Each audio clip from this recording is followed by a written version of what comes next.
कहानी की दुनिया चैनल में आप सभी का स्वागत है दोस्तों। अरे उजमा, थोड़ा जल्दी तैयार करना, अंजलि को उसे देखने के लिए लड़के वाले आते ही होंगे। अंजलि इस कहानी की नायिका है जिसकी शादी तय होने जा रही है।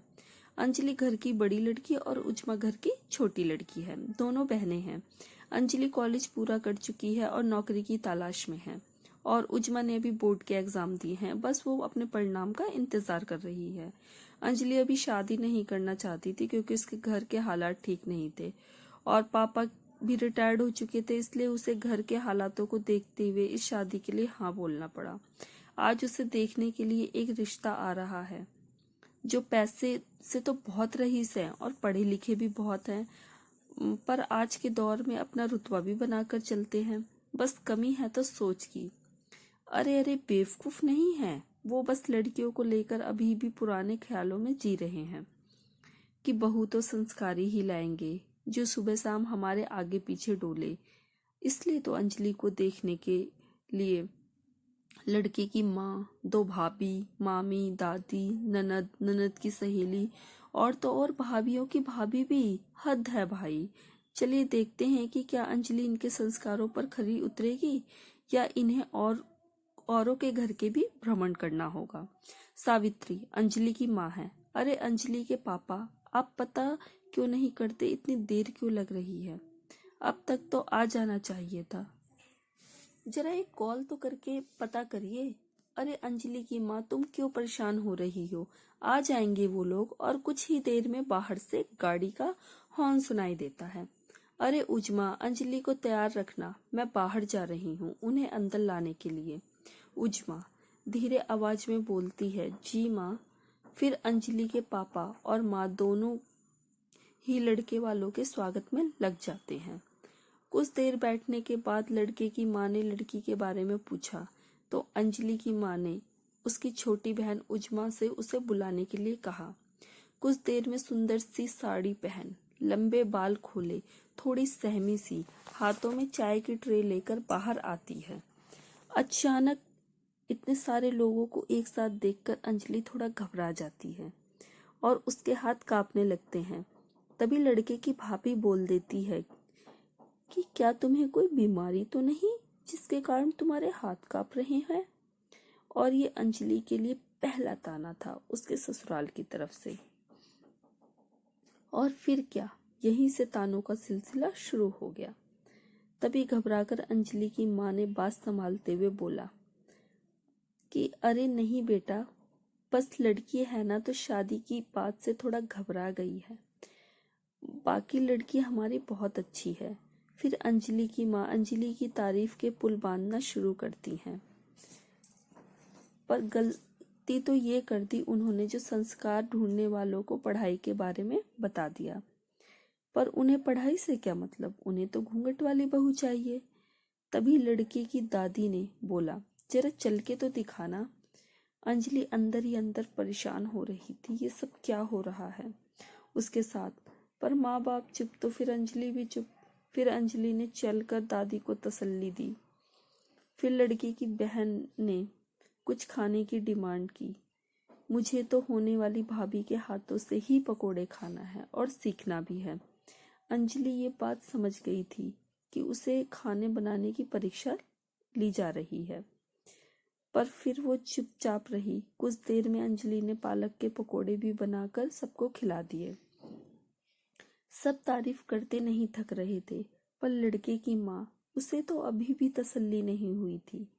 उसने उससे बातों ही बातों में बहुत कुछ बातें बोल दी कि हमारे घर पर बहुएं बाहर नहीं जाती, बस घर पर ही रहती हैं और सारे बड़ों का कहना मानती हैं। अंजलि सब कुछ समझ रही थी, पर वो फिर भी चुप थी। उसे तो बस लड़के से एक बार बात करके उसके स्वभाव के बारे में जानना था, क्योंकि दीपक बहुत ही शांत स्वभाव का लग रहा था।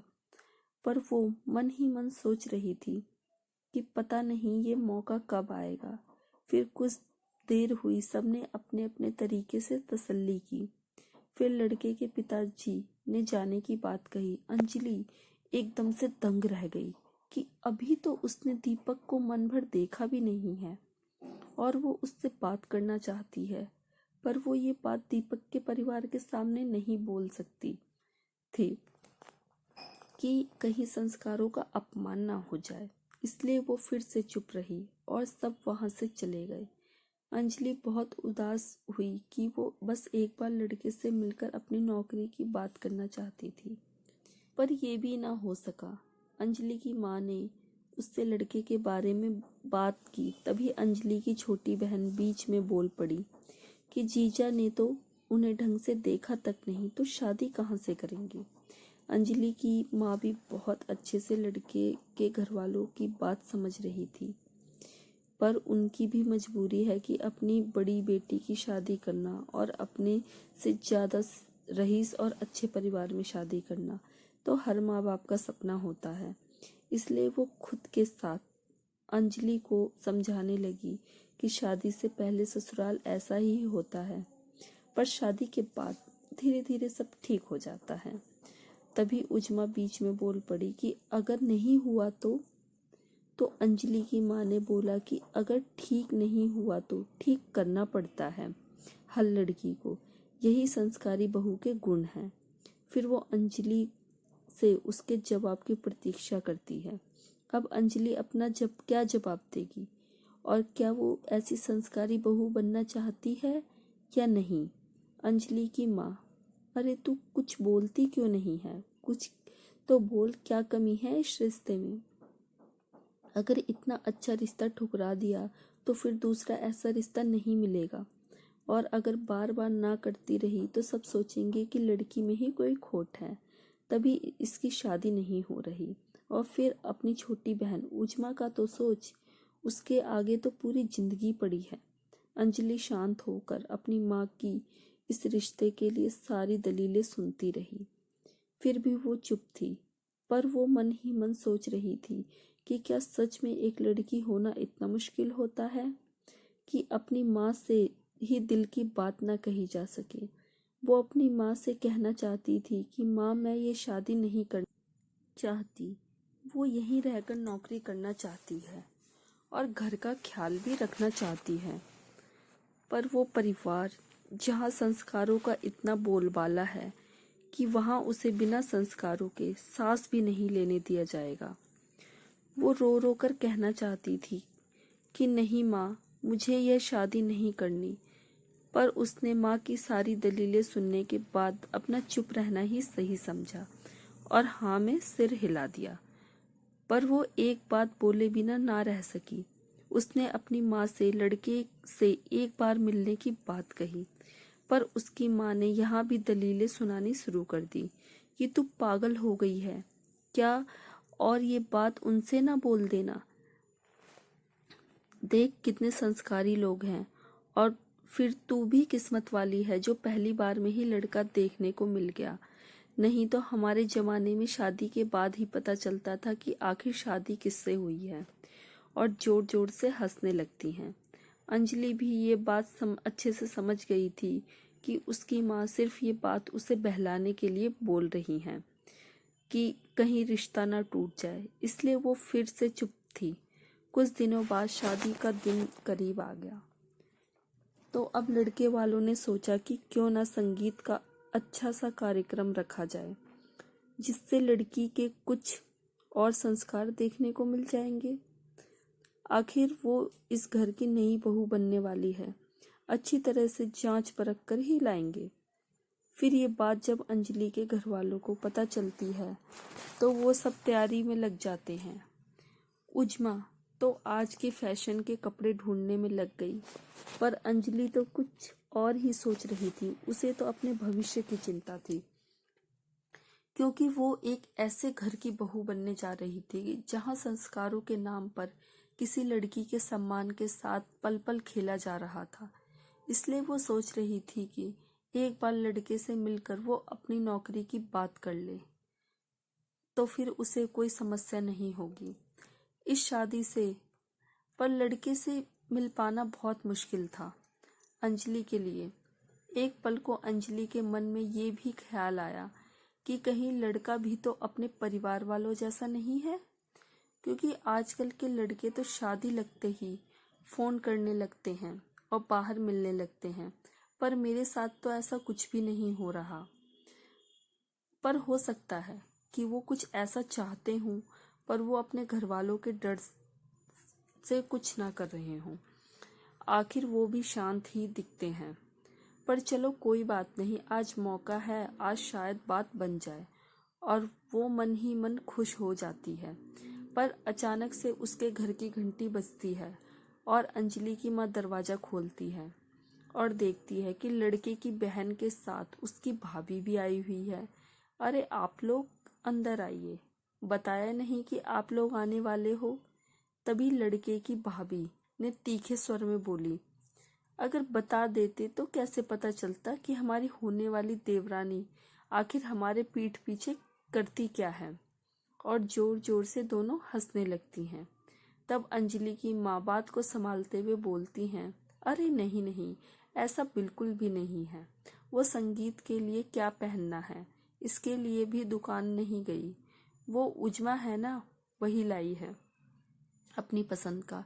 सभी लड़के की बहन के बीच में बोलती है, होने वाली भाभी वो पहनेंगी जो हम लेकर आई हैं। आखिर वो इस घर की होने वाली बहू, और बहुओं को संस्कारी कपड़े ही अच्छे लगते हैं। तभी बीच में उजमा बोल पड़ी, अरे ये क्या बात हुई, संगीत तो जीजी का है, फिर वो भला क्यों आपकी पसंद के कपड़े पहनेंगी, अपनी पसंद के नहीं पहन सकती। तभी लड़के की भाभी बोलती है कि क्योंकि वो अब हमारे घर की बहू बनने वाली है, तो इसलिए अब वो आजाद, तुम्हारी तरह आजाद नहीं है। तभी अंजलि की माँ ने उजमा को चुप कराते हुए कहा। फिर दोनों ने अपनी खातिरदारी करवाई और चलती बनी। अंजलि ये सब तमाशा देख रही थी, पर वो फिर भी चुप थी। कुछ दिनों में संगीत का दिन आ गया। अंजलि के चेहरे से झलकती उदासी कोई नहीं समझ पा रहा था। सब खुश थे, पर अंजलि, उसका क्या। वो पल पल खुद को लड़की होने का इल्जाम दे रही थी, पर फिर भी उसे अपनी माँ की बातों पर यकीन था कि शायद शादी के बाद सब ठीक हो जाए।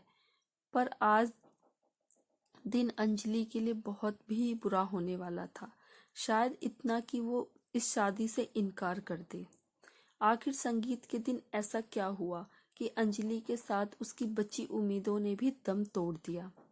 माँ ने तो पहले ही उसे घर की जिम्मेदारियों का भार सौंप दिया था, और घर की बड़ी बहू होने के नाते कुर्बानी तो करनी ही थी।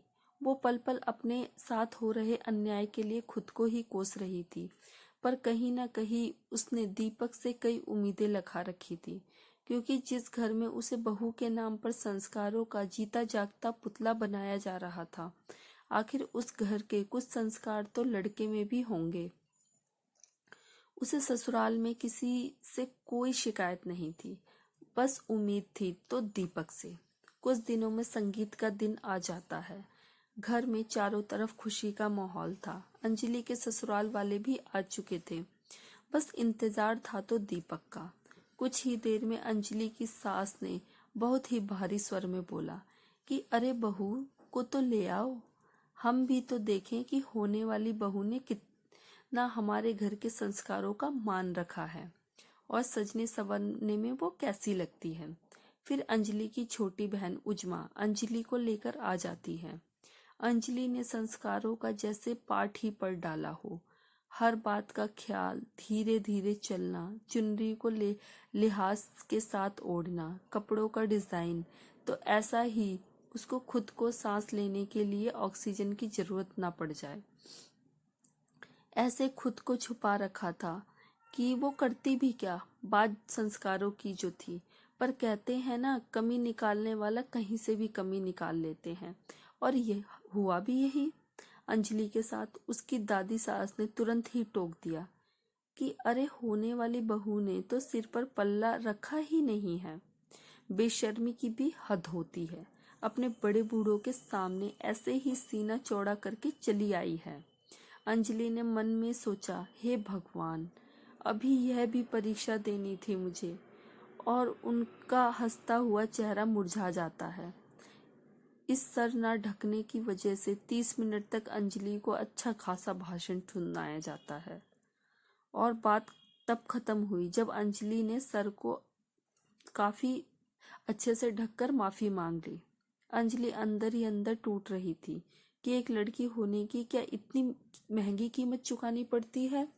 समय बीत रहा था पर दीपक का कोई अता पता नहीं था। धीरे धीरे सबने दीपक के बारे में पूछना शुरू कर दिया। अब मुश्किल हो रही थी संस्कारों का ढोल पीटने वालों को जवाब देने का कि उनका संस्कारी बेटा कहाँ है। बात को संभालते हुए लड़के की माँ ने बोला कि वो अभी अंदर मंदिर गया है। आज उसकी जिंदगी का बहुत खास दिन है, इसलिए बस कुछ वक्त से आता होगा। कुछ देर बाद एक गाड़ी आई जिसमें एक लड़के के साथ नशे में दीपक भी उतरता हुआ और झूमती हुई चाल में लेकर सबके बीच में पहुंचा। ये देखकर अंजलि और उसका परिवार हैरान रह गया कि इतने संस्कारों वाले घर के बेटा ऐसा निकल गया। फिर भी वो चुप रहे, पर ये चुप्पी उजमा से बर्दाश्त ना हुई और उसने तीखे स्वर में लड़के की माँ से बोल दिया कि आपने तो कहा था कि आपका लड़का मंदिर गया है। सच बताइए, मंदिर गया था या मदिरा पीने? तभी लड़के ने भाभी उजमा को फटकारते हुए बोलती हैं कि घर वालों ने इतनी भी तमीज नहीं सिखाई कि बड़ों से कैसे बात करनी चाहिए। फिर अंजलि की माँ ने इस वक्त भी अंजलि का पक्ष लेने की जगह लड़के वालों का पक्ष लेकर उजमा को ही डांट दिया और चुप रहने को कहा। फिर भी भाभी ने बात संभालते हुए संगीत के कार्यक्रम को आगे बढ़ाने की कोशिश की। अंजलि फिर भी चुप रही। अंजलि और दीपक 2 घंटे तक साथ बैठे थे, पर दीपक ने एक बार ना तो अंजलि की तरफ देखा और ना ही उससे कोई बात की। बस नशे की हालत में चुपचाप बैठकर तमाशा देख रहा था। फिर संगीत का कार्यक्रम खत्म हुआ और सब अपने अपने घर चले गए, पर अंजलि बहुत उदास थी कि ये सब सच में उसके साथ हो रहा था और वो कुछ ना कर पा रही थी और ना ही कुछ कह पा रही थी। पर इस बात से अनजान अंजलि की अभी शादी में उसे इतना बड़ा अपमान का घूंट पीना है। वो संगीत के ही बातों में उलझी रही। अब आगे अंजलि के साथ क्या हुआ? संस्कारों का ढिंढोरा पीटने वालों के घर में बिगड़ा हुआ लड़का पैदा हुआ जो अपने ही संगीत के कार्यक्रम में शराब के नशे में पहुंचा। ना तो अपने सास ससुर के पैर छुए, ना ही उसने नजरें मिलाई और अंजलि को भी एक नजर भर ना देखा। पर लड़के के घर वाले जब बात अपने बेटे पर आई तो उल्टा उजमा को ही डांट कर चुप करा दिया और ऊंची आवाज करने से सच नहीं बदल जाता। अंजलि के घर वाले भी इस बात से बहुत हैरान हुए, पर अंजलि के पापा ने तो एक पल के लिए अपनी बेटी की भलाई के लिए इस रिश्ते को ना करने का फैसला ले लिया था। पर अंजलि को माँ ना जाने वो किस परंपराओं में फंसी थी। उसने तो जैसे अपनी बेटी की जिंदगी बर्बाद करने की ठान ली हो। उसने अंजलि के पापा को ऐसा करने से रोका और बदनामी की दुहाई देने लगी कि अगर शादी लगकर टूट गई तो फिर अंजलि से कोई शादी नहीं करेगा और उजमा से भी कोई रिश्ता नहीं करेगा। अंजलि अपनी माँ के मुंह से खुद के लिए ऐसी बातें सुनकर मन में सोचने लगी कि क्या मैं इस घर की सगी बेटी हूँ भी या नहीं, जो हर बात पर माँ मेरी ही कुर्बानी देना चाहती हैं। पर जो भी हो, वो मेरी माँ ही है। ऐसा सोचकर अंजलि फिर से चुप रही। कुछ दिन बाद शादी का दिन आ गया। संस्कार के नाम पर ढोल पीटने वालों ने अपने घर की बहू बेटियों को जमकर नचाया और जब सब अंजलि की बात करने लगे तो दीपक की माँ ने तुरंत ही संस्कारों का चोला पहन लिया। बारात जैसे ही दरवाजे पर आई, सब दूल्हे को देखने के लिए बेचैन होने लगे, पर सब जब दरवाजे पर आए किसी को भी दूल्हा नहीं दिखा।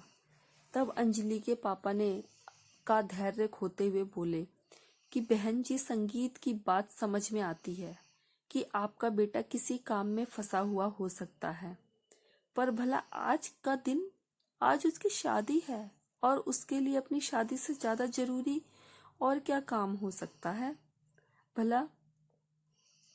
या फिर कुछ बात और है? उसे अंजलि पसंद नहीं या वो ये शादी नहीं करना चाहता? तब लड़के की दादी ने तुरंत ही अपने हाव भाव से बोला कि अरे बेटा, कैसी बात कर रहे हो कि तुम्हारा बेटा सिर्फ नाम का दीपक नहीं है, वो सच में ही बड़ा संस्कारी है। बस वो आ ही रहा होगा, कहीं रास्ते में किसी की मदद ना करने लग गया हो। और दूसरों की मदद से ज्यादा जरूरी तो अपनी शादी भी नहीं होती। भागकर छत पर अंजलि आई। अपनी बारात में दीपक को ना देखकर वो वहां से लौट गई और फिर चुप रही। उस वक्त दीपक बहुत ही गुस्से में आया और बड़े ही ताव से पंडित को बोला, जो भी करना है जल्दी करो और निपटाओ। तब अंजलि की माँ ने बोला कि बेटा, ये शादी है, इसमें पूरा दिन पूरी रात लग जाता है।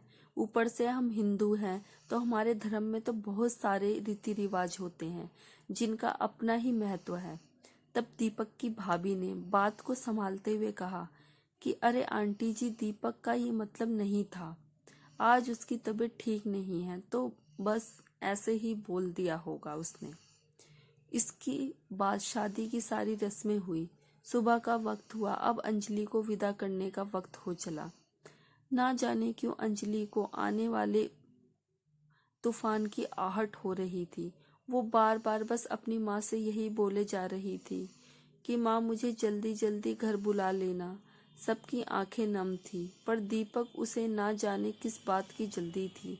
वो इतना बेताब था कि उसे गाड़ी वाले को बोला कि तुम घर चलो, ये माँ के साथ दूसरी गाड़ी में आ जाएगी। और बिना किसी की बात सुने वहां से अंजलि को बिना लिए अकेला ही चला गया। अंजलि की माँ ने फिर भी अंजलि को ही समझाया कि पति चाहे जैसा भी हो, आज की रात तो तुम्हारे आंचल से बंध ही जाएगा। बस तुम शिकायत का मौका ना देना और ना ही कभी ससुराल छोड़कर यहाँ आना। अब वही तेरा घर संसार है और कोई भी कदम उठाने से पहले एक बार उजमा का ख्याल कर लेना। फिर अंजलि की विदाई हुई और वो ससुराल वापस आ गई। सारी रस्में अंजलि ने अकेले ही पूरी की और अब उसे किसी ने भी संस्कारों के नाम पर एक आधी बात भी नहीं सुनाई। और सुनाते भी कैसे, बात जो उनके घर के दीपक की थी। फिर रात का वक्त हो चला और सब अपने अपने कमरे में चले गए। लड़के की भाभी ने अंजलि से भी सो जाने को कहा, पर अंजलि ने कहा कि अभी तक दीपक नहीं आए हैं उनके बिना। तब बहुत ही धीमी आवाज में लड़के की भाभी ने ताने में कहा कि वो आएगा भी नहीं। उसने फिर अंजलि को बोला कि जैसी तुम्हारी मर्जी, और वो इतना कहकर सोने चली गई। रात के 10 बजे इंतजार करते करते अब अंजलि को रात के 2 बज गए थे, पर वो अब भी दीपक का बेसब्री से इंतजार कर रही थी। सुबह के 5 बज गए तब दीपक वापस घर लौट आया और बहुत ही गुस्से में था। अंजलि उससे कुछ कह पाती, वो कमरे में घुसा और तकिया लेकर बाहर के कमरे में सोफे पर जाकर सो गया। अंजलि ये सब देखकर परेशान थी कि यह सब क्या हो रहा है उसके साथ। आखिर दीपक ऐसा क्यों कर रहा है। उसे फिर अपनी माँ की कही बातें याद आने लगी कि शुरू शुरू सब ऐसा होता है, पर शादी के बाद सब ठीक हो जाता है। यहाँ तो अंजलि को और हालात बिगड़ते हुए नजर आ रहे थे। उसकी माँ ने तो कहा था कि आज की रात तो हर पति अपनी पत्नी के आंचल से बंध जाता है, पर दीपक तो उसे एक नजर भी नहीं देख रहे। ये सब होने के बाद अंजलि फिर भी चुप रही। यही सब सोच रही थी कि उसकी नजर घड़ी की सुइयों पर पड़ी, जो सुबह सबके उठने से पहले एक संस्कारी बहू होने के नाते सबके लिए चाय नाश्ता बनाने का इशारा कर रही थी। फिर अंजलि नहाने के लिए बाथरूम की ओर चल पड़ी। अब उगने वाले सूरज की किरणें उसके लिए क्या चुनौतियां लेकर आने वाली थी। कैसे संस्कारों का ढोंग करने वाले लोगों के खुद अपने ही घर में कैसे कुसंस्कारी लड़का पैदा हुआ। दीपक ने अपनी और अंजलि की पहली रात को भी ना तो अंजलि की तरफ देखा और ना ही उससे कोई बात की और जाकर चुपचाप बाहर के सोफे में सो गया। इस बात से परेशान अंजलि अपने संस्कारी बहू होने के फर्ज को निभाने लगी। वो नहाकर निकलकर सबसे पहले पूजा की और घर के वातावरण में शांति फैलाई। फिर रसोई घर में जाकर सबके लिए नाश्ता बनाने लगी। उसे लगा कि वो धीरे धीरे सबके दिल में अपने व्यवहार से सबका मन जीत ही लेगी, पर उसे क्या पता था कि उसकी असली परीक्षा तो यहीं से शुरू होने वाली थी। तो सबसे पहले शुरुआत घर की सबसे बड़े और बुजुर्ग दादा ससुर ने अंजलि से मीठी सी मुस्कान लेकर उसके पास चाय लेकर आती है, और जैसे ही आशीर्वाद के लिए झुकती है अपने पैरों को हटा लेते हैं और उसके मुंह पर ही बोलते हैं कि मैं तुम्हें आशीर्वाद नहीं दे सकता। तब अंजलि हैरान होकर पूछती है कि ऐसा क्यों? तब अंजलि के दादा ससुर बोलते हैं कि मैं इस शादी से खुश नहीं हूँ, क्योंकि मुझे इस घर में पढ़ी लिखी बहू नहीं चाहिए थी, और ये चाय मैं तुम्हारे साथ पानी न पीऊं। और इतना कह वो चले जाते हैं। अंजलि निराश हो जाती है। अब अंजलि की बड़ी भाभी आती हैं। अरे अंजलि सुनो, मैं थोड़ा अपने मायके जा रही हूँ, रात तक वापिस आऊंगी, तो दोनों पहर का खाना बना लेना। और अब ननद की बारी थी। भाभी मेरा नाश्ता कहाँ है, मुझे कॉलेज के लिए देर हो रही है। अंजलि उसके सामने आलू के पराठे और दही लेकर जाती है। तभी अंजलि की ननद उस खाने को देखकर अंजलि पर जोर से चिल्लाती है कि भाभी ये सब क्या है? माना कि आप गरीब घर से हैं, पर गंवार होंगी ये नहीं पता था। मेरी उम्र की लड़कियां हाई डाइट पर होती हैं, इतना ऑयली खाना नहीं खाती हैं। हे भगवान, अब मुझे भूखा ही जाना पड़ेगा। तब अंजलि दुखी मन से बोलती है कि कोई बात नहीं, मैं तुम्हारे लिए कुछ और बना देती हूँ। तब अंजलि की ननद बोलती है कि आपको डाइट वाला ब्रेकफास्ट बनाना आता है? तब अंजलि बोलती है कि आता तो नहीं, पर मुझे बता दो, मैं सीख जाऊंगी। तब अंजलि की नंद मुंह बनाते हुए बोलती है कि आप तो किसी काम की नहीं हैं और कॉलेज के लिए निकल पड़ती है। अब आई अंजलि की सास की बारी, जिन्हें दुनिया की सबसे संस्कारी बहू चाहिए थी और खुद के लड़के को दुनिया भर का कुसंस्कार सिखा रखा है। अरे अंजलि, क्या कर रही हो तुम? कुछ नहीं माँ जी, अंजलि ने बहुत ही धीमे स्वर में बोला। तब अंजलि की सास की नज़र अंजलि के गहनों पर पड़ी जो उसके मायके से मिले थे, और तब अंजलि की सास ने तरकीब लगाई और बड़े ही प्यार से अंजलि के सारे गहने उतरवा लिए और अपने पास रख लिए। और अंजलि भी सब समझ रही थी, पर वो क्या कर सकती थी? बात को संस्कारों की थी, इसलिए वो चुप रही। फिर अंजलि की सास ने दीपक के बारे में पूछा, तो अंजलि ने बात को छुपाते हुए कहा कि वो कल रात जल्दी ही आ गए थे और बहुत थके थे तो सो गए थे, जल्दी उठते ही होंगे। अंजलि अपने रिश्ते की मर्यादा को बनाए रखना चाहती थी, पर वो क्या जाने कि उसे आए तो सिर्फ एक ही दिन हुए हैं और ये कुसंस्कारी लड़का तो उनके पास 30 सालों से था। इसलिए अंजलि की सास थोड़ा सा हंसी और कमरे में चली गई। फिर अंजलि ने वक्त देखा तो अब सुबह के 10 बज चुके थे। उसे दीपक से इतनी देर तक सोने की उम्मीद नहीं थी, क्योंकि जब उसके घर वाले अंजलि को देखने आए थे तब दीपक को लेकर कुछ नहीं बताया गया था। पर अंजलि ने सोचा कि चलो मैं ही जाकर उठा देती हूँ। अंजलि के कमरे के पहले अंजलि की सास ससुर का कमरा आता था, इसलिए सब अंजलि उसके कमरे के पास पहुंची।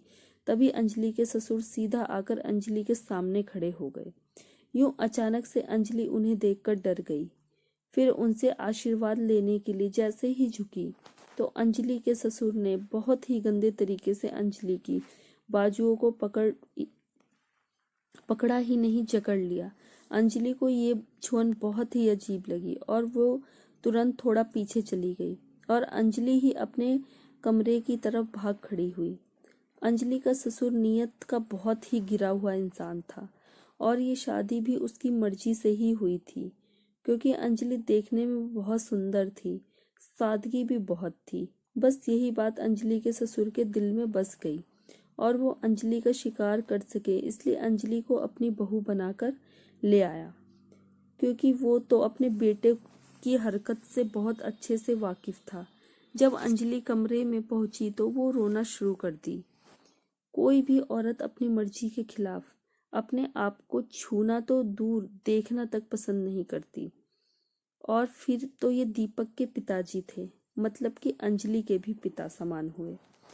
पर फिर भी अंजलि चुप रही, क्योंकि बात जो संस्कारों की थी। फिर वो दीपक के पास आ जाती है उसे उठाने के लिए। तब दीपक गुस्से से उठता है और अंजलि के ऊपर जोर से चिल्लाता है कि तुमको किसने बोला मुझे जगाने के लिए, और तुम होती कौन हो?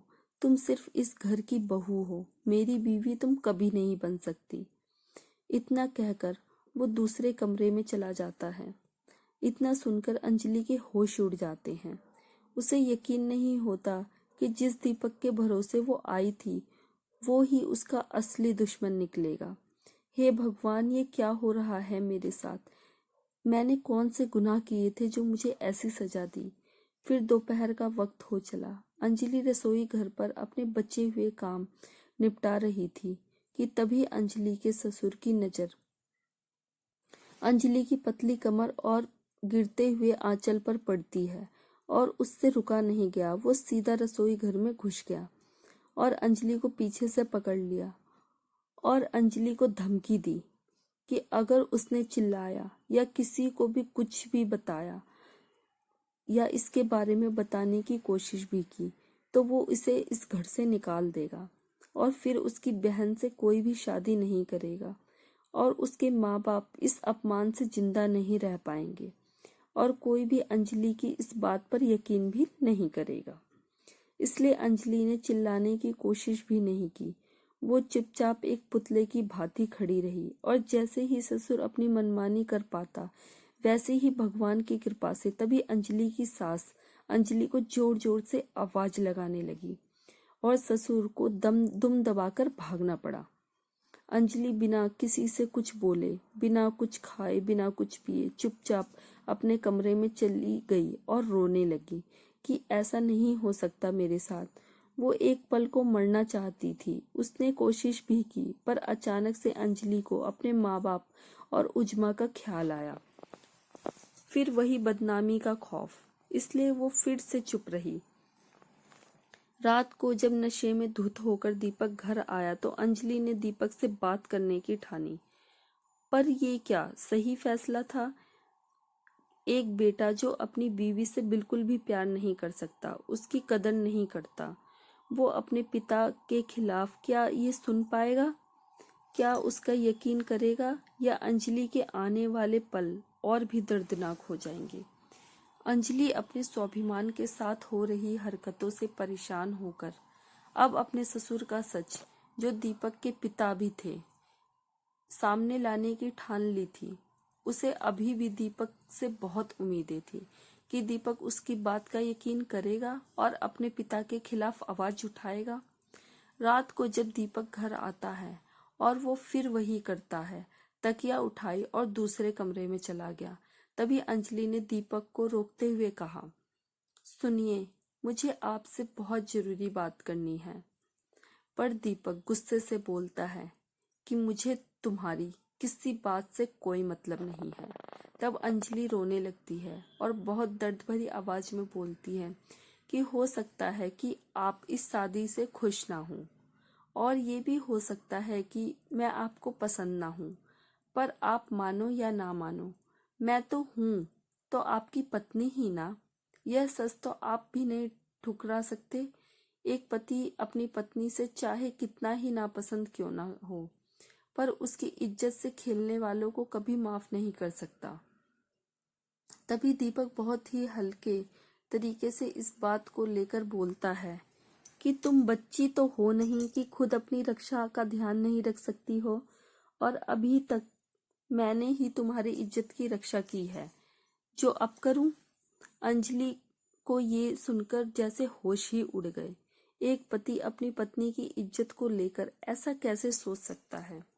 उसे यकीन नहीं हो रहा था कि दीपक की बातों पर, क्योंकि जिस घर की वो बहू थी उन्होंने अंजलि को संस्कारी बहू नहीं, संस्कारी का पुतला बना दिया था और खुद उनका लड़का ऐसी गंदी और बेशर्मी वाली बातें कर रहा था। अंजलि को दीपक की इतनी ही बात सुनकर समझ जाना चाहिए था कि दीपक उसकी कोई मदद नहीं करने वाला, पर वो नहीं मानी। और मानती भी कैसे, बात जो उसकी इज्जत की थी। दीपक को परवाह हो या ना हो, पर अंजलि को खुद के इज्जत की परवाह थी, इसलिए वो बोलती चली गई, बजाय इसके कि दीपक क्या जवाब दे रहा है। और फिर अंजलि ने वो कह डाला, जिसे सुनकर दीपक के चेहरे का रंग ही बदल गया।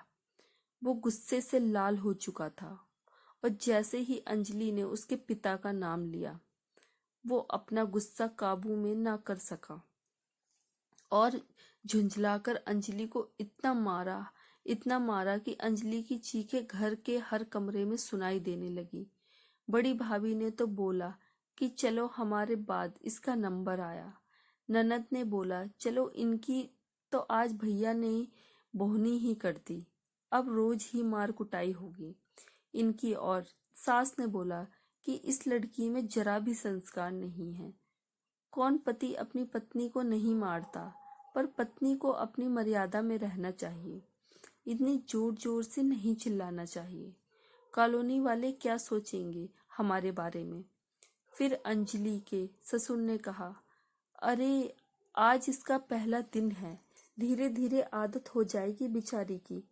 पर वो अच्छे से समझ गया था कि अंजलि ने पक्का ही उसकी हरकतों के बारे में दीपक को बताया होगा, जिससे दीपक इतने गुस्से से उसे पीट रहा है। मारते मारते जब अंजलि बेजान हो गई, तब उसे ऐसे ही छोड़कर दूसरे कमरे में सोने चला गया। अगली सुबह तक अंजलि ऐसे ही जमीन पर पड़ी रही। जब उसकी आंखें खुली तो उसने देखा कि सुबह के 8 बज चुके थे। वो एक पल को भूल गई थी कि कल रात उसके साथ क्या हुआ था, पर जैसे ही वो जल्दी से उठी, उसके शरीर के जख्मों के दर्द ने याद दिलाया कि उसको कल दीपक ने कितनी बुरी तरह से पीटा है। फिर भी वो संस्कारी बहू होने के फर्ज को निभाती रही। वो जल्दी जल्दी नहाकर नीचे गई और पूजा की। फिर भागकर रसोई घर में जाने लगी तो बड़ी भाभी ने जो उसका हाथ पकड़कर बाहर निकाला, वो दंग रह गई। अरे भाभी, आप ऐसा क्यों कर रही हैं? मुझे माफ कर दीजिए, आज आंख जरा देर से खुली, पर मैं जल्दी ही सबके लिए खाना कुछ ना कुछ बना दूंगी। तब भाभी बोलती है कि तू बहाने मत बना, मैं सब जानती हूँ तू रात भर क्या करती है और इधर आकर नाटक दिखा रही है। अंजलि पढ़ी लिखी थी, तू जैसे शब्द उसे बिल्कुल अच्छे नहीं लगते थे और ससुराल में ऐसी इज्जत, पर फिर भी वो चुप रही, पलटकर जवाब नहीं दे सकती थी। बात संस्कारों की जो थी। फिर अंजलि अपनी सास की बात करने उनके कमरे में गई, पर वहां सास की जगह उसका ससुर मिल गया।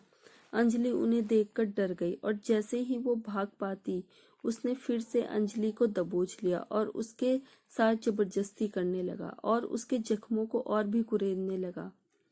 अंजलि को जो पीड़ा हो रही थी, वो आंखों से बहते लगातार आंसू बया कर रहे थे, पर वो चिल्ला भी नहीं सकती थी, क्योंकि एक तो ससुर की धमकी, ऊपर से कौन अंजलि की बात पर भरोसा करता।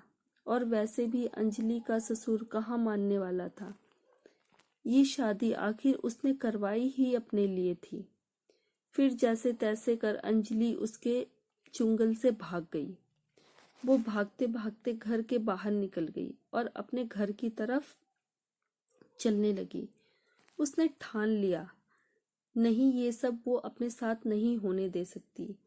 वो इस घर में दीपक के लिए आई थी और वो एक पति को ही अपने सारे हक देगी, पति के पिता को नहीं। पर जैसे ही वो आधे रास्ते पहुंची तो उसका फोन बज उठा। अरे ये तो माँ का फोन है। उसने झट से फोन उठाया। हेलो माँ, आप कैसी हो? मैं घर आ रही हूँ माँ। तब अंजलि की माँ बोलती है कि अभी यूं अचानक से क्यों आ रही है? सब ठीक है ना बेटा? अंजलि ने बोला कि माँ, मेरे साथ यहाँ कुछ ठीक नहीं हो रहा। सब मुझे तकलीफ ही पहुँचा रहे हैं। मैं अब यहाँ और नहीं रह सकती। तब अंजलि की माँ ने उससे बोला कि तुम पागल हो गई हो क्या? ऐसे ससुराल छोड़कर कोई मायके आ जाना मुसीबत और बदनामी का न्योता देना है। और क्या इस दिन के लिए हमने तुझे इतना पढ़ाया लिखाया, तेरी हर ख्वाहिशें पूरी करी, जो मांगा वो दिया, कि तू आगे जाकर हमारी इज्जत को धूल में मिला दे। सबका ससुराल एक जैसा ही होता है। लड़की को ही या तो सब ठीक करना पड़ता है या फिर इसकी आदत डालनी पड़ती है, पर लौट कर मायके कभी नहीं आती। और फोन काट दिया। अंजलि एकदम खामोश हो गई और उसके पैरों से जमीन खिसक गई। वो ये सोचकर ससुराल से भाग निकली थी कि वो अपनी इज्जत को बचाने अपने घर, अपने माता पिता की छांव में जाएगी, उसे सुरक्षित महसूस होगा। पर उसकी माँ ने तो उसके विदा होते ही यहाँ जैसे उसके लिए ताला लगा दिया हो। अब मैं कहाँ जाऊं? क्यों भगवान, मेरे साथ ही क्यों? क्या बिगाड़ा है मैंने किसी का? फिर वो चुपचाप अपने ससुराल वापस आ जाती है और इसे ही अपनी नियति मान लेती है। अब तो जैसे अंजलि यही दिनचर्या हो गई थी।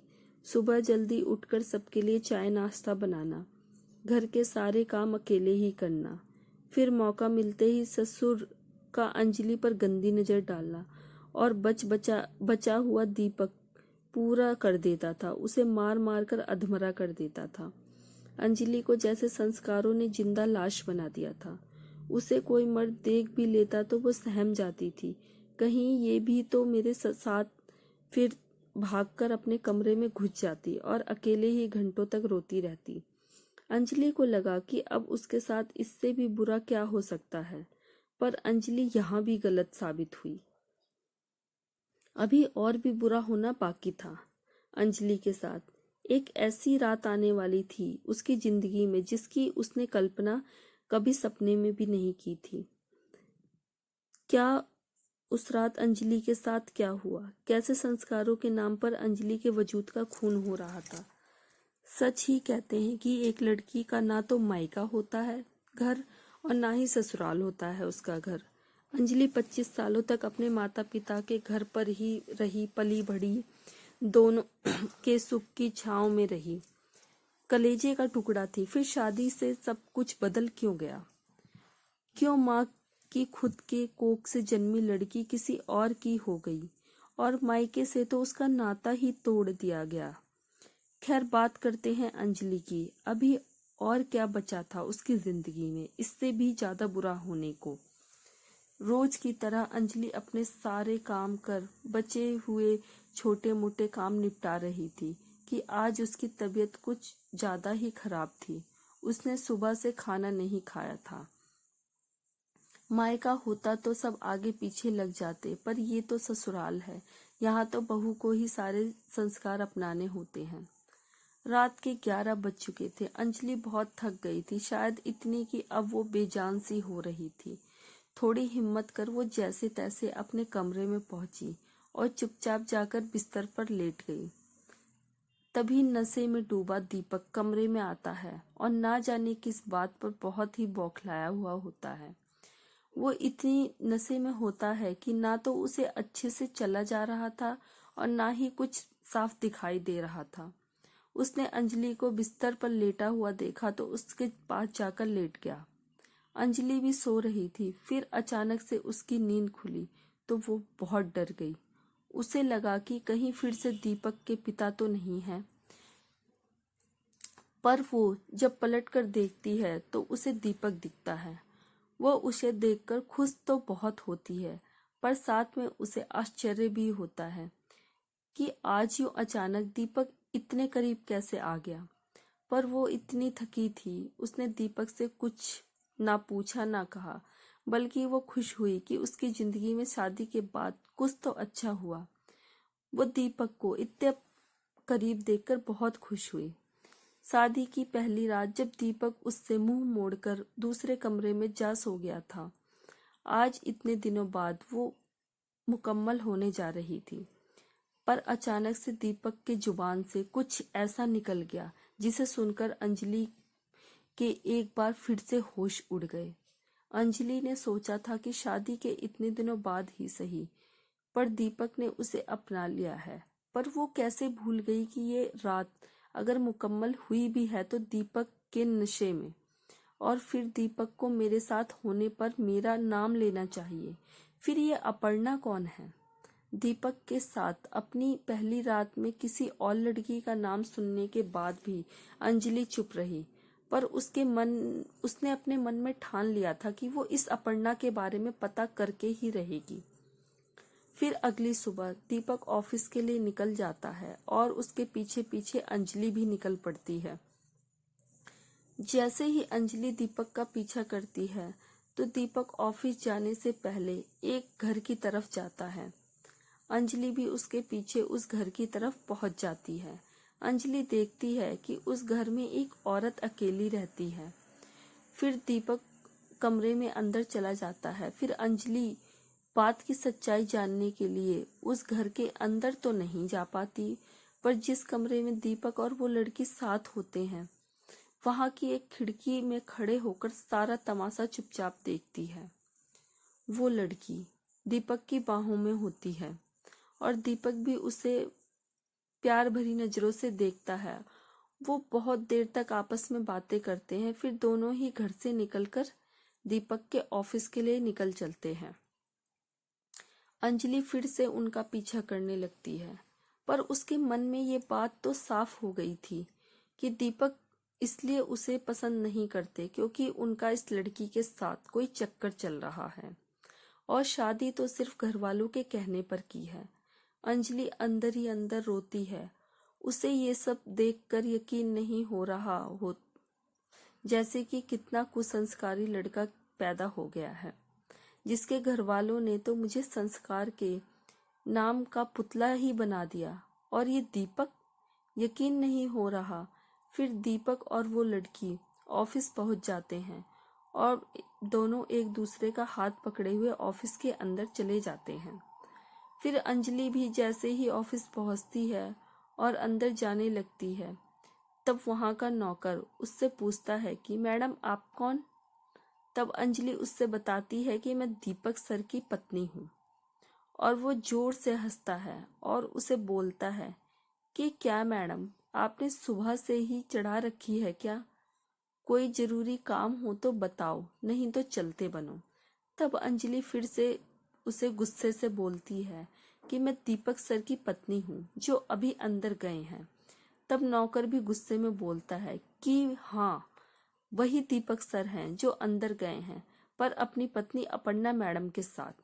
इतना सुनकर जैसे अंजलि को दिन में ही तारे दिख गए। अपर्णा मैडम उनकी पत्नी है? तब नौकर बोलता है कि हाँ, दीपक और अपर्णा मैडम की शादी हुए 2 साल हो गए हैं और अपर्णा मैडम ही दीपक सर की पत्नी है। तब अंजलि वहां से कुछ बोले बिना बेसुध होकर धीरे धीरे घर की तरफ चलने लगी।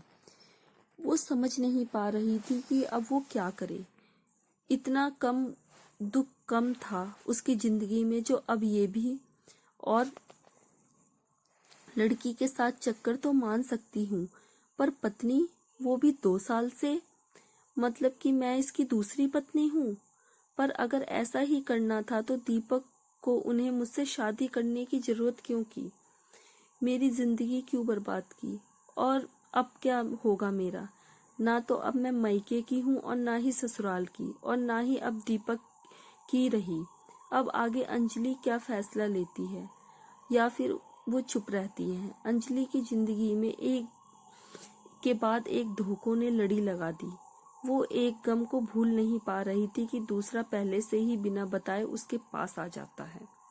अंजलि बुरी तरह से फंस चुकी थी क्योंकि माँ ने तो मायके के दरवाजे पहले ही बंद कर दिए थे और ससुराल के लोग उसे इंसान नहीं संस्कारी पुतला समझते थे, और ससुर तो हर वक्त उसे दबोचने की ताक में लगा रहता। एक बची थी उम्मीद दीपक से, तो उसने भी दूसरी औरत का नाम देकर पूरा कर दिया। चलिए जानते हैं कि अंजलि का फैसला। अंजलि खुद को हारा हुआ मानकर जब घर पहुंचती है तो अपने आप को कमरे में बंद करके जोर जोर से रोती है।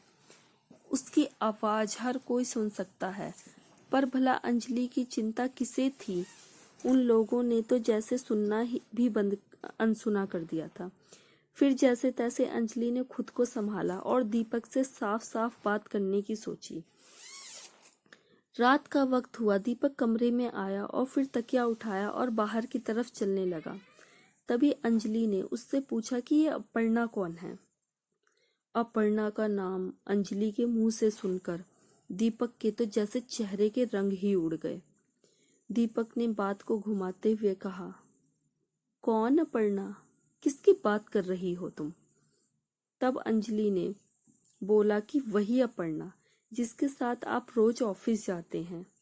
दीपक हैरान हो गया कि अंजलि को अपर्णा के बारे में कैसे पता चला। ये बात तो खुद दीपक ने अपने परिवार वालों को 2 साल तक नहीं बताया। फिर ये बात अंजलि को कैसे पता चली? उसने बोला कि मैं किसी को नहीं जानता और तुम भी मुझसे फालतू बात मत करो, और बिना कोई बात सुने अंजलि की दूसरे कमरे में जाकर सो गया। अंजलि हैरान होकर उसे देखती रही कि बड़ा अजीब इंसान है, कितना ही झूठा है। लोग तब झूठ बोलते हैं कि जब उनका सच किसी के सामने ना आ जाए, पर ये सच के सामने होते हुए भी इतना नाटक। क्या संस्कार दिए हैं इसके माँ बाप ने, और क्या संस्कार मिले हैं इसे इसके माँ बाप से। फिर वो मन में सोचती है कि जिस तरह मुझे दीपक ने पहली शादी के बारे में नहीं बताया, हो सकता है कि अपर्णा भी इसकी दूसरी शादी के बारे में ना जानती हो, क्योंकि अगर अपर्णा दीपक से प्यार भी करती हो या ना करती हो, पर खुद के होते हुए दूसरी शादी करवाने के लिए तो कभी नहीं मानेगी। मर जाएगी पर मानेगी नहीं, क्योंकि कल रात जो भी किया दीपक ने मेरे साथ, उसके बाद तो कोई पत्नी बर्दाश्त ना करे। भले ही दीपक को जानती नहीं और ना ही कभी बात और प्यार हुआ, बहुत दूर की बात है, पर किसी औरत के साथ तो कभी देख भी नहीं सकती। कुछ करना होगा, ये सच तो सबके सामने लाना ही होगा। मन में ऐसे सवाल जवाब कर अंजलि अगली सुबह का इंतजार करने लगी। अगली सुबह अंजलि ने अपने सारे काम निपटाए और दीपक के ऑफिस जाने का इंतजार करने लगी। पर दीपक भी बहुत होशियार था। उसे कल अंजलि की बातें सुनकर रात भर नींद नहीं आई। उसके मन में हजारों ख्याल आ रहे थे, इसलिए उसने एक प्लान बनाया जिससे अंजलि के हर सवाल से बचा जा सकता है। आज दीपक ऑफिस क्यों नहीं जा रहे? समय तो हो गया है, अब तो उन्हें देर भी हो रही है। अंजलि दीपक को ऑफिस ना जाते हुए देखकर बार बार परेशान हो रही थी। फिर अचानक से बाहर एक टैक्सी आ खड़ी हो गई। उससे ड्राइवर उतरकर आया और उसने पूछा कि यहाँ दीपक सर कौन है। तब दीपक तुरंत बाहर आता है और उस ड्राइवर से बोलता है कि अरे तुम आ गए, थोड़ा इंतजार करो, मैं बस सामान लेकर अभी आया। अंजलि हैरान हो जाती है कि कहीं दीपक घर छोड़कर तो नहीं जा रहे। वो तुरंत पास आ खड़ी अपनी सास से पूछती है कि माँ जी, दीपक कहाँ जा रहे हैं, वो भी इतनी सुबह यूं सामान लेकर। तब अंजलि की सास ने बोला कि अरे तुझे नहीं बताया कि वो ऑफिस की ट्रेनिंग के लिए विदेश जा रहा है, कुछ महीनों के लिए। अंजलि की आंखें फटी की फटी रह जाती हैं। विदेश? वो भी ट्रेनिंग? पर कैसे, यूं अचानक से? तब अंजलि की सास अंजलि को ताने मारकर कहती है, तो क्या हुआ, तुझे कार्ड भिजवाएगा या तुझसे इजाजत लेकर जाएगा? काम है तो जाना ही पड़ेगा ना। फिर अंजलि भागकर दीपक के पास जाती है और उसे कल रात अपने सवालों के लिए माफी मांगती है। उसे कल रात के सवालों के लिए इतनी बड़ी सजा ना दे। वो रहेगी उसके बिना, और उसकी शादी को तो अभी 1 महीना भी ना हुआ, फिर ना जाने कब तक के लिए विदेश जा रहा है। दीपक उसे गुस्से से बोलता है कि मैंने तो तुमसे साफ बोल दिया था कि तुम मेरी पत्नी कभी नहीं बन सकती, तुम सिर्फ इस घर की बहू हो, तो अपने संस्कारी बहू होने का फर्ज को निभाओ और मुझे जाने दो। अंजलि दीपक के पैरों में गिर जाती है और जोर जोर से रोकर उसे अपने रिश्ते की दुहाई देती है, पर दीपक उसकी एक नहीं सुनता और सामान उठाकर चला जाता है। अंजलि भागी भागी अपनी सास, कभी ननद, सबके पास जाती है उनके पैरों में गिरती है और सबसे भीख मांगने लगती है कि कोई दीपक को रोक लो, वो उसके बिना नहीं रह पाएगी। पर उसकी बातों को कोई नहीं सुनता और सब वहां से चले जाते हैं। अंजलि खुद को एक लाचार और बेबस इंसान से ज्यादा नहीं समझती, क्योंकि जिस तरह से वो सबसे भीख मांग रही थी, मानो ऐसा लग रहा था कि अंजलि खुद को खो चुकी है। उसका आत्मसम्मान तो लगता है इन लोगों ने कौड़ियों के दाम बेच डाले। अब अंजलि के सोचने समझने की शक्ति खत्म हो गई। पति छोड़कर चला गया, माँ ने मायके के दरवाजे बंद कर लिए। ससुराल में रही तो ससुर का हर रोज शिकार बनेगी। बाहर कहीं गई तो घर की इज्जत डूब जाएगी। मरना चाहती हूँ, पर अगर मर गई तो उसमें भी बदनामी होगी। ना जाने ये लोग कौन सा इल्जाम लगा देंगे मुझ पर, जिसका भुगतान मेरे माँ बाप और बहन को करना पड़े। इतना सब होने के बाद भी अंजलि चुप रही। ऐसे ही दिन बीतने लगे। फिर एक दिन अंजलि के साथ कुछ ऐसा हुआ जो उसकी जिंदगी को एक और भी नर्क बना देने वाला था। आगे फिर क्या हुआ? पिता के घर से विदा होने के बाद ससुराल की दहलीज में पैर रखते ही अंजलि की जिंदगी नर्क हो गई। अब वो न मायके की रही न ससुराल की, जिसके भरोसे वो अपना आंगन छोड़कर यहाँ रहने आई थी, वो खुद उसे छोड़कर मीलों दूर दूर चला गया। अब अंजलि के पास खुद अंजलि ही नहीं बच रही थी। उसने धीरे धीरे सब खो दिया था। अपना मान सम्मान, इज्जत, खुशी, मुस्कुराहट, सब कुछ बिक चुका था। बचा था तो बस संस्कार। क्या सच में लड़की के लिए संस्कारी होना इतना जरूरी होता है, जिसकी कीमत इन सबको खोकर चुकानी पड़ती है? अंजलि ने खुद से वादा किया, वो हार नहीं मानेगी, ना ही वो हिम्मत हारेगी, ना ही वो अपने माँ बाप के दिए संस्कारों को अपमानित होने देगी। उसने सोचा कि अब उसे क्या करना चाहिए, क्योंकि जिंदगी बुरी ही सही, पर जीनी तो पड़ेगी ना। इसलिए उसने सोचा कि क्यों ना नौकरी की तलाश की जाए, क्योंकि एक नौकरी ही थी जो उसे दूसरों के अधीन से आजाद करा सकती थी और उसका खोया हुआ विश्वास और आत्मसम्मान भी वापस ला सकती है। पर कौन सी नौकरी करूं जिससे घर के संस्कारों को भी आँच न आए? क्योंकि जब एक औरत, एक बहू, एक पत्नी, एक माँ, एक बेटी घर के बाहर नौकरी करने जाती है, तो सिर्फ बाहर के ही लोग नहीं, उसके घर के भी लोग उसके दुश्मन बन जाते हैं। और कभी कभी तो उसका पति, भाई, बेटा ही उसके इस काम के खिलाफ हो जाते हैं। ऊपर से अपने ससुराल से बिना अपने पति के साथ ये कदम उठाने जा रही थी। इसलिए उसने सोचना समझना बहुत जरूरी था। खैर, अगले दिन की सुबह अंजलि जल्दी उठकर अपने सारे फर्ज पूरे करके बाहर नौकरी की तलाश में निकल गई, पर उसे कोई भी नौकरी नहीं मिली। कुछ जगह उसे साफ मना कर दिया गया, तो कुछ जगह रात में काम करने के लिए कहा गया।